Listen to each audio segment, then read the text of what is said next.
Lá na página 157, está falando mais gentileza, por favor, né? A cidadania, né, no nosso dia a dia. Então, está falando que muitas vezes a quantidade de lugares no transporte coletivo não é suficiente para todos os passageiros se sentarem. Sendo assim, é um dever exercitar a gentileza e oferecer um lugar que estamos ocupando a pessoas com dificuldades de ficar de pé ou que tenha prioridade. Por lei, os ônibus devem ter algumas vagas ou alguns assentos preferenciais, né? Então, destinados a pessoas com deficiências, idosos, gestantes, pessoas com criança de colo, né? Obesos, que têm dificuldade de se locomover, de se segurar, né? Então, é muito difícil. Observe ao lado o esquema da vista superior do assento de um ônibus. Os bancos preferenciais podem ser ocupados normalmente, né? Desde que não tenha ninguém com esse tipo de problema utilizando em pé, né? De pé. Então todos têm que estar sentados, porém, a prioridade é para as pessoas com deficiência, né? Ou pessoas gestantes, ou mulheres gestantes, ou pessoas idosas, ou crianças com pessoas com crianças de colo, né? Então, esses são os bancos preferenciais, ok? Podemos serem ocupados normalmente, mas se o passageiro, mais um passageiro com prioridade. Se ele embarcar, né, é nosso dever ceder o lugar, né? Isso é questão de educação, é questão de gentileza, tá? Ceder o lugar a ele, considerando sua necessidade. Ao oferecer o lugar para quem precisa dele, estamos dando exemplo e respeitando o próximo, né? Muitas vezes as pessoas chegam, jovens, né? Sentam no ônibus, né? E muitas vezes uma mãe tá com ou uma avó, uma tia, enfim, tá com uma criança de colo, um bebezinho. Gente, é muito difícil da pessoa sentar, porque os jovens, eles colocam fone no ouvido e dane-se, né? Não quer saber. Então, isso é uma falta de respeito perante aquela pessoa que tá com um bebezinho de colo. É difícil de segurar no ônibus, o ônibus vai chacoalhando e a criança fica ali em tempo de cair. Então, isso é uma falta de respeito muito grande, né? Ou uma pessoa idosa, né? Um senhorzinho ou uma senhorinha está entrando no ônibus, né? Se os jovens, principalmente os jovens, né, que tem toda a energia, tem toda a forma de se locomover na segurança, né, de se segurar, não é igual uma pessoa com idade, uma pessoa que está com problema de deficiência, né, e é deficiente não pode, não consegue se segurar com uma perna só, um braço só, enfim, né.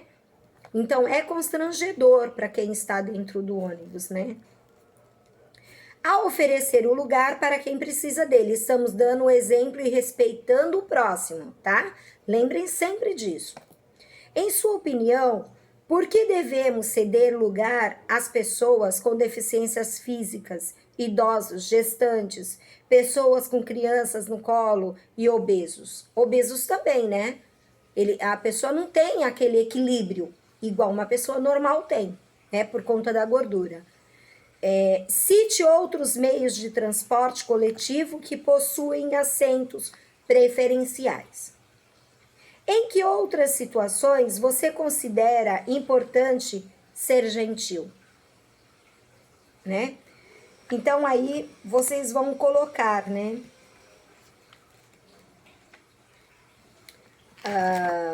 Podem estar colocando também no caderninho, tá? Ou anexando no livrinho, como preferirem. Lá na página 158, né, tem um trajeto, vem falando sobre os caminhos, né? Então, a seguir, representando o caminho que Judite fez para sair do estacionamento do supermercado, de um supermercado. Observe como Judite descreveu o caminho que ela fez. Então, ela foi percorrendo todo o trajeto, passou pelas lixeiras, né? E aí vem o carro de Judite, né?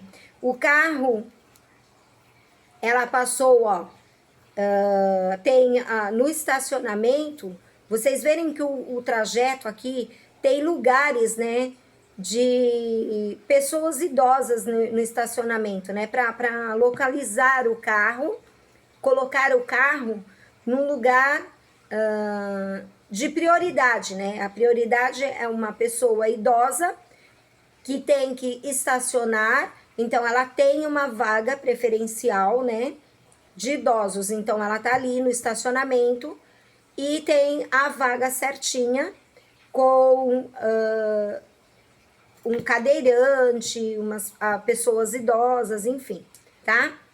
E aí tem a entrada do supermercado.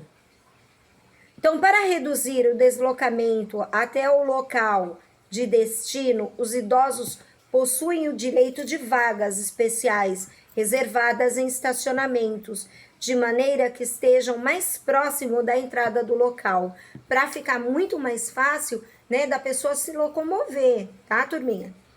Então, a cada 100 vagas, tem que ter 5, né, reservadas para as pessoas com deficiência ou pessoas idosas, ok? Na representação do estacionamento acima, trace um possível caminho que um idoso faria para ir de seu carro até a entrada do supermercado. Então, aqui vocês vão traçar o lugar por onde ele tem que passar, ok? Lá na página 159, trace sobre os lados dos quadrinhos da malha, né? No caso, a malha seria isso aqui, tá? Seria esses quadrinhos aqui. Isso seria a malha, tá? Um caminho mais curto para que o bebê macaco chegue às bananas. Seria um trajeto mais curto, tá? Número 2, Túlio representou na malha quadriculada alguns encanamentos coloridos. Qual dos caminhos dos encanamentos tem o maior comprimento e o menor comprimento? Vocês vão traçar aí na malha os caminhos e vão colocar, escrevendo aqui o maior caminho, o maior comprimento e o menor comprimento, tá? Na letra B, trace um caminho sobre os lados dos quadrinhos da malha, representando em encanamentos de água até a torneira A, que tenha comprimento maior do que os encanamentos apresentados, ok? Lá na página 160, também, Gisele representou parte do bairro em que mora. Então, aqui é o bairro onde ela mora, ok? Legenda. Casa. Onde está localizada a casa? Né? Casa de Gisele. Casa de Timóteo. A escola, e aí o açougue. A letra A, complete a legenda acima de acordo com as informações. A casa de Gisele fica ao lado do açougue. A casa de Timóteo está localizada na Rua Paraná. No mapa estão indicados 2 caminhos da casa de Gisele até a escola. Determine o comprimento do menor caminho, ok? Então, vocês vão fazer o quê? O caminho verde. Vão determinar, vão fazer uma continha. Caminho verde. Escreve caminho verde. 80 mais 135.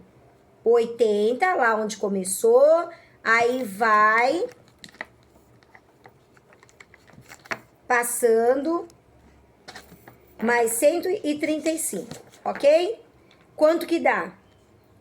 E aí nós vamos ver 177, que é a Rua Pará, mais 245, que é o Rio Grande do Sul, né? Ela passa pelo Rio Grande do Sul, mais 80, que é lá na escola. Quanto que dá? Depois nós vamos pegar 215, que foi o total que deu do caminho percorrido de 80 mais 135 da primeira continha, mais o da segunda continha, e vão ver o valor total. Depois vocês vão colocar no caminho vermelho 80 mais 378 por onde ele passou, ó. Por onde ele passou não, é o trajeto, né? 80 mais 378 passado pela Rua Amazonas. Quanto que dá? Depois nós vamos pegar 252, que é a continuação da Rua São Paulo, mais 80 até chegar à escola, ok? E aí vai ver o valor total. Depois vocês vão pegar o percurso de 80 mais 378, que foi a primeira continha, o valor, mais 80, que é até chegar à escola, ok? E aí vai dar o valor total. Na terceira continha, vocês vão fazer 458 mais 332, ok? Que foi a primeira continha, lá do caminho vermelho, mais 352.